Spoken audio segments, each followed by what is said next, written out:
King Charles issues last warning to Princess Beatrice and Eugene. They are on their own now royal news. What if I told you that King Charles just made a decision so cold it could freeze Buckingham Palace's heating bill for the next decade?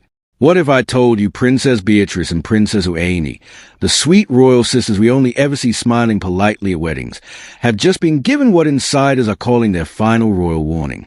No protection, no perks, no more princess privilege. Yes, you heard that right. The daughters of Prince Andrew have officially been cut loose, and the royal gloves are off. Welcome back to Royal News, the only channel where royal gossip is delivered with a crown, a conscience, and a bit of caffeine. Today we're diving into the explosive fallout of King Charles' decision to distance the monarchy from Beatrice and Eugenie after the never-ending scandal that is Prince Andrew. And trust me, this isn't just palace drama. This is a royal survival story. Before we get too deep into the tea, do me and your future self a favor. Hit that subscribe button, tap the notifications bell, and join the Royal News family so you never miss an update. Because if Buckingham Palace is shaking, we report the quake. All right, let's get into it. Prince Andrew, the Duke of York, once the Queen's favorite son, now officially the royal family's biggest liability.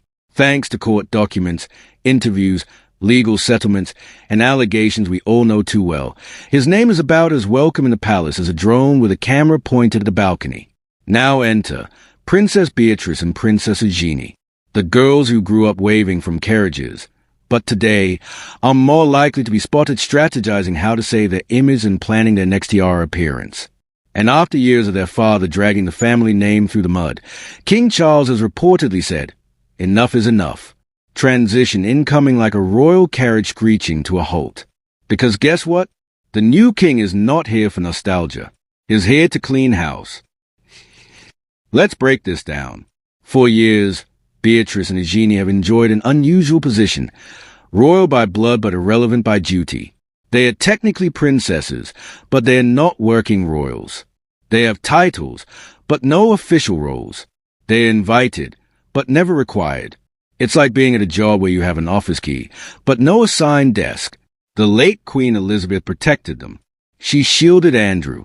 She kept the girls in the fold, because to her, family was everything. Charles? Not so much. This is a new era. Call it the reign of royal realism. Imagine you're the head of a massive, controversial family business. Your goal? Cut costs, improve the brand reputation, and stop the lawsuits. So what do? You don't promote the branch that keeps getting you sued. You don't give company cars to people whose father is being investigated by the FBI. And that's the exact position Charles is in. Now, why right now? Because the royal brand is fragile. Prince Andrew remains radioactive.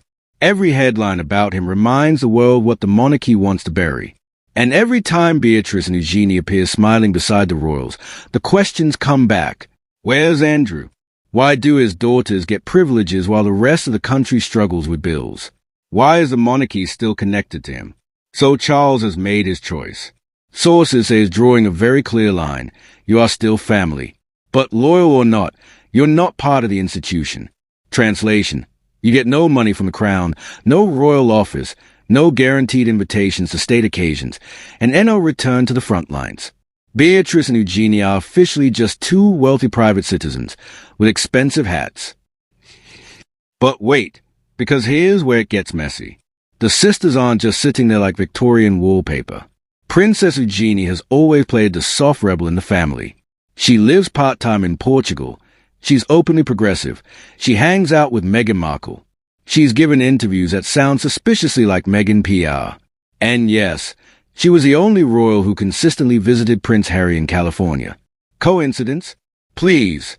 Princess Beatrice, on the other hand, married Eduardo Mapelli Mozzi, whose vibe is basically mysterious aristocrat tech bro who probably writes his signature with a fountain pen.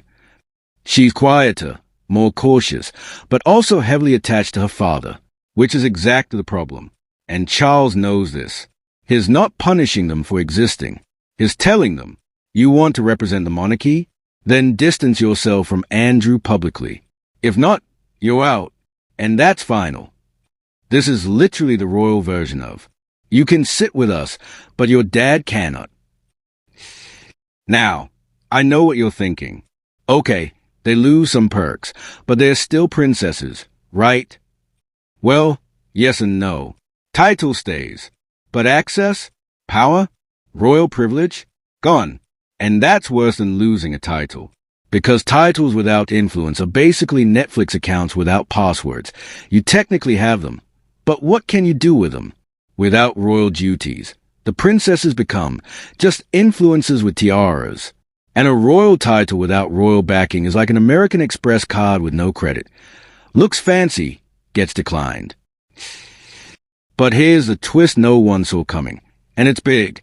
This decision isn't just about Andrew's scandal. It's about Prince William's future. King Charles is shrinking the monarchy so William can inherit a tighter, cleaner, fully controlled system. No extra princesses. No cousins with opinions. No scandal baggage. William wants a monarchy that runs like a brand, not a soap opera. Harry's gone. Andrew's gone. Meghan's gone. Beatrice and Eugene are now on the line. Welcome to the firm, limited edition. And let's be honest, in the real world, do Beatrice and Eugene need a monarchy? No. They're rich.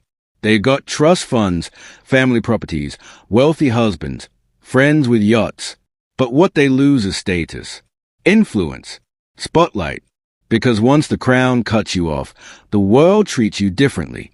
The invitations stop, the tabloids stop caring. The brand deals disappear. You become that royal, like Prince and Princess Michael Kent, still around, but nobody knows why. And that terrifies them more than losing money. Because now we need to talk about the real danger for King Charles. By cutting off Andrew's daughters, he risks creating another Harry and Meghan situation. Two royals, feeling ignored, feeling mistreated, feeling punished for something they didn't do. I can already see the Netflix pitch. Princesses vs. the King, the untold truth. And yes, Meghan and Harry would absolutely send a fruit basket. If Beatrice and Eugenie decide to speak out, if they join the Sussexes on their global royal exile tour, the monarchy could lose control of its own image again. But Charles doesn't care. He's betting that Beatrice and Eugenie are too loyal and too polite to rebel. And he might be right. For now. So what does this all mean for the monarchy going forward? It means the royal family is being run like a corporation. One massive scandal, you're cut. Family loyalty is optional. Brand reputation is not. Princess Beatrice and Princess Eugenie just learned the first rule of King Charles' reign. You're either an asset or a liability. There is no in-between. And right now, they're liabilities with diamonds.